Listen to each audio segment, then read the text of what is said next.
Reports आ रही हैं कि ये सारी कंपनियां अब भारत शिफ्ट होने जा रही हैं और भारत के मैन्युफैक्चरर्स इन कंपनियों को कपड़े सप्लाई करना शुरू कर देंगे, जिससे कि बांग्ला टेक्सटाइल इंडस्ट्री का अर्श से फर्श पर गिरना तय है। बांग्लादेश में जब से शेख हसीना वाजिद की गवर्नमेंट गई और अब नई गवर्नमेंट आई है, उसके बाद उन्हें आए दिन कोई ना कोई बुरी खबर सुनने पड़ रही है। अब बड़ी खबर ये है कि भारत ने बांग्लादेश की पनिशमेंट शुरू कर दी है। आप देखिए, इसी वजह से उनका काफी कोलैप्स होने वाला है। इस बार आपने आपा के ब्रा देखे थे, सब निकाल रहे थे।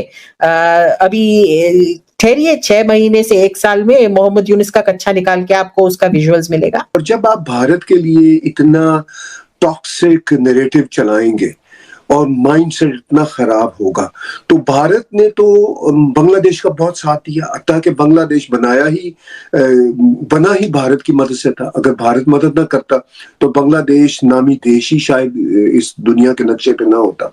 तो अब ये अगर अनग्रेटफुलनेस का एक एटीट्यूड बांग्लादेश में शुरू होगा तो फिर भारत रिटेलिएट तो करेगा, कोई ना कोई मैसेज तो देगा। बांग्लादेश के नाम से जाना जाएगा, ये बात अब तय हो चुकी है। इसकी शुरुआत परसों भारत सरकार ने कर दी थी और अब भारतीय कंपनियों ने इस फैक्ट पर मोहर लगानी शुरू कर दी है। और यकीन मानिए, ये भारत इतना चुपचाप तरीके से कर रहा है कि बांग्लादेश को पता भी नहीं चल रहा कि उसकी जड़ कट रही है। रेमंड कंपनी है जो बिगेस्ट टेक्सटाइल कंपनी है इंडिया की, यानी कि कपड़ा उद्योग की सबसे बड़ी कंपनी है, वो बांग्लादेश के अंदर मैन्युफैक्चरिंग करती थी। अब वो विचार कर रही है अपनी मैन्युफैक्चरिंग यूनिट को बांग्लादेश से हटाने का। इतना ही नहीं, इसे वापस भारत में ही लगाया जाएगा और बताया जा रहा है कि ऐसा होते ही बांग्लादेश के हजारों लोगों की रोजी रोटी चली जाएगी और बांग्लादेश की सरकार को जो कई $100 मिलियन का टैक्स मिलता है। दोस्तों, गरीब किसान चैनल में स्वागत है। दोस्तों, आपको मालूम होगा कि बांग्लादेश की इकोनॉमी जो है बिल्कुल जमीन पे गिर चुकी है,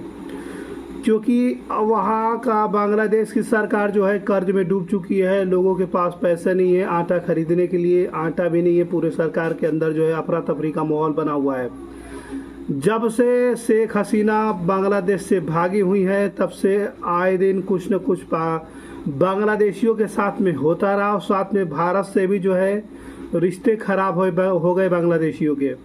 भारत ने ट्रेड बंद कर दिए, व्यापार बंद कर दिए, बॉर्डर बंद कर दिए, साथ में बांग्लादेशियों के पूरी तरह से वीज़ा भी बंद कर दिए और व्यापार पूरी तरह से जो है बंद कर दिया गया है। दोस्तों, शेख हसीना की सरकार में जो है भारत का और साथ में जो है दोस्तों भारत का बांग्लादेश का बहुत ही अच्छा जो है रिलेशन था। व्यापार मिलियंस ऑफ डॉलर में जो है ट्रेड व्यापार भी होता था। अब जो डीजल की पाइपलाइन थी, उस पाइपलाइन को भी काट दिया गया है, भारत के द्वारा बंद कर दिया गया है, जो कि शेख हसीना और पीएम मोदी के समझौते पे जो पहले बांग्लादेश में चल रहा था वो भी मिट्टी में मिल जाएगा। और यकीन मानिए, इसे सुनकर बांग्लादेश की इंटरिम गवर्नमेंट हो या भारत विरोधी लोग भी हों, सबके तोते उड़े हुए हैं, क्योंकि उन्हें पता है कि ये भारतीय कंपनियां ही उनकी अर्थव्यवस्था को खड़ा करने में सहायक हैं।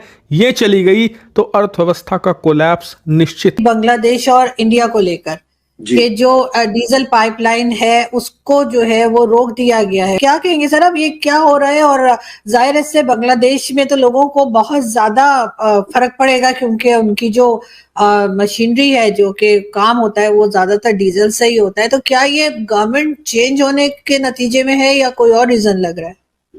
देखिए, बहुत सारी रीजंस हो सकती हैं। एज ए जर्नलिस्ट जो हमें अपरेंट नजर आता है वो ये है कि बांग्लादेश में ये जो सरकारी तब्दीलियां हुई हैं, जो वहां पे प्रोटेस्ट हुए और जिस तरह इंडिया के खिलाफ एक वहां पे कैंपेन चली और जिस तरह बांग्लादेश में इस्लामिस्ट का कमबैक हो रहा है, वो बांग्लादेश के लिए भी अच्छा नहीं है। और जब आप भारत के लिए इतना टॉक्सिक नैरेटिव चलाएंगे और माइंडसेट इतना खराब होगा, तो भारत ने तो बांग्लादेश का बहुत साथ दिया। ताकि बांग्लादेश बना ही भारत की मदद से था। अगर भारत मदद ना करता तो बांग्लादेश नामी देश ही शायद इस दुनिया के नक्शे पे ना होता।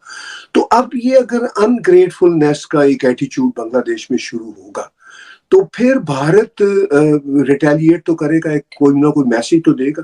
देखिए, अभी रिसेंटली भारत के फॉरेन मिनिस्टर जनाब जयशंकर साहब ने पाकिस्तान के हवाले से कहा कि एक्शंस हैव कॉन्सिक्वेंसेस। तो जो कुछ बांग्लादेश में जिस तरह हिंदुओं के साथ जुल्म शुरू हो गया है, भारत के साथ नफरत की फजा शुरू हो गई है।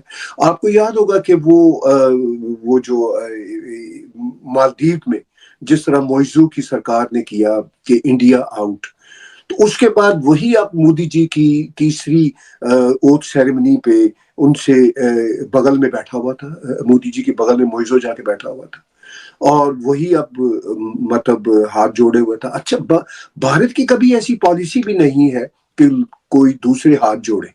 भारत का सिर्फ ये होता है कि भाई अगर प्यार से अमन से आप रहेंगे तो हमारी तरफ से भी प्यार मिलेगा।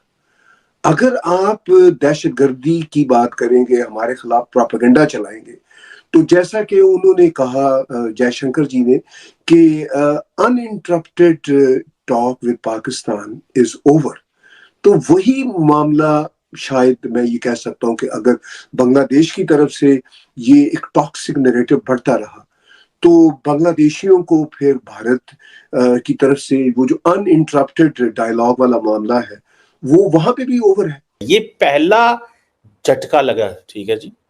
अब जब Narendra Modi, national security advisor Ajit Doval, Indian ambassador in Dhaka doctor Jaishankar और फॉरेन ऑफिस ने ये जो सारे लुक ईस्ट पॉलिसी वाला है, जब इन्होंने देखा होगा कि भाई क्या करना चाहिए, तो उन्होंने सबसे पहले इसको इस्तेमाल किया। अब डीजल किस लिए इस्तेमाल होता है? बांग्लादेश की टेक्सटाइल इंडस्ट्री के लिए, उससे बांग्लादेश की इकोनॉमी बेहतर होती है। ये आई थिंक ये एक सिलगुरी एक इलाका है वेस्ट बंगाल से, वहां से निकलता है एक ऑयल डिपो से और ये बांग्लादेश जाता है। अब बहुत सारे लोग बांग्लादेश के अंदर उनको एक मैसेजिंग की गई है, सिंपल सी बात है भाई, हाँ जी ये है आपकी, अब आपको हमने बताना है, ठीक है जी, कि हमने क्या करना है। सो एक तरफ हमने देखा कि अभी तो बहुत कुछ है, there is a lot more, ठीक है जी।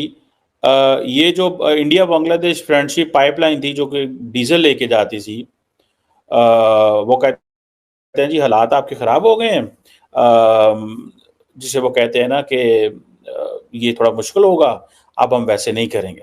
बांग्लादेश को इंडिया के साथ बनानी चाहिए, अपने मुल्क के लिए काम निकलवाने चाहिए, जहाँ तक हो सकता है तरक्की करनी चाहिए। हम क्यों नहीं इंडिया के साथ ताल्लुकात अच्छे कर पा रहे? देखें वो हमारा उनके साथ लिंक ही नहीं है, वो मुल्क हमारा साया मुल्क है, ठीक है मानते हैं हम, लेकिन पाकिस्तान और इंडिया का जोड़ नहीं बनता। जोड़ नहीं, ये तो हम बात करें 77 सालों से नहीं जोड़ बना, नहीं आगे 100 साल भी नहीं पूरे हो जाएंगे तो नहीं बनेगा। वजह क्या है? जैसे बांग्लादेश देख ले, पाकिस्तान देख ले, इंडिया देख ले, हिंदुस्तान जब था तो तीनों इकट्ठे रह रहे थे, जब इंडिया हो गया फिर एक पाकिस्तान हो गया एक बांग्लादेश, यही जो हमारे फोर फादर थे, इकट्ठे उठते बैठते खाते पीते। आज हम एक दूसरे से बात करने को में हमेशा तब बनती हैं जब वो गुलामी से बाहर निकलती हैं। इसमें कोई जब आपकी एक हुकूमत गवर्नमेंट किसी के मातहत रह रही हो, वक्ती तौर पर तो आपको फायदा हो सकता है, लेकिन आपकी नस्लें हमेशा के लिए गुलाम बन जाती हैं, और यही सिचुएशन पाकिस्तान के अंदर। आपको बता दें कि डीजल का जो पाइपलाइन है वो पीएम मोदी और शेख हसीना की सरकार में दोनों के बीच समझौते से ये पाइपलाइन जो है बांग्लादेश में लगाई गई थी, जिससे लोगों को जो है तेल की पूर्ति होता था, लेकिन उसका भी सप्लाई भारत ने काट दिया। शेख हसीना को भागते ही पूरे बांग्लादेश के अंदर जो है मुसीबत का सामना करना पड़ा है। मोहम्मद मैजू के बस की बात नहीं है कि बांग्लादेश की सरकार चला सके। भूखे कंगाल बांग्लादेशी लोगों के पास कुछ भी नहीं है, जिसको लेकर के जो है मौजू कुछ दिन तक जो है वो बांग्लादेश को सरवाइव करा सके, क्योंकि बांग्लादेश में इतना तोड़ फोड़, इतना आगजनी किए लोग, इतना ज़्यादा जो है सरकारी प्रॉपर्टी को डैमेज किए कि वहाँ की सरकार जो है ऑटोमेटिक घाटे में चली गई। लोग जो है खाने भी न मर रहे हैं। वहाँ से बहुत सारे लोग युवा जो है कोशिश कर रहे थे कि बांग्लादेश से भागकर जो है भारत में आकर वीज़ा लेकर रहे, लेकिन भारत ने भी जो है पूरी तरह से, इंडिया एम्बेसी ने जो है वीज़ा देना भी बंद कर दिया दोस्तों बांग्लादेशियों के। अब आपको बता दें कि वहाँ पे बिजली की पूर्ति नहीं हो पा रही है। बिजली का कर्ज जो है भारत का कर्ज जो है वो बांग्लादेश नहीं चुका पा रहा है। 1800 बिलियन ऑफ डॉलर जो है वो भारत का कर्ज है बांग्लादेश के ऊपर बिजली का। जो अडानी ग्रुप का जो है झारखंड से बिजली जो बांग्लादेश के लिए जाती है, उसका कर्ज जो है 1800 बिलियन डॉलर जो है हो चुका है, जो कि अब भिखारियों बांग्लादेशियों की बस की बात नहीं है कि उस कर्ज को जो है लोग चुका पाए, जिसके वजह से वहाँ की फैक्ट्रियों जो है बंद हो चुकी है। वहाँ से फैक्ट्रियाँ भागकर जो है बाईपास होकर जो है भारत में आके शिफ्ट हो रही है, जिसको देख करके वहाँ के लोग हैरान हैं। वहाँ से धीरे धीरे जो है रोजगार भी ख़त्म होता नज़र आ रहा है दोस्तों, क्योंकि बांग्लादेश के अंदर अब कुछ भी नहीं बचा है जो लोग उसमें वहाँ काम धंधा करके गुजारा कर सके। और पाकिस्तान की हालात भी वैसे हो गया है जैसे बांग्लादेश का है, दोनों एक जैसे ही हो गए हैं दोस्तों।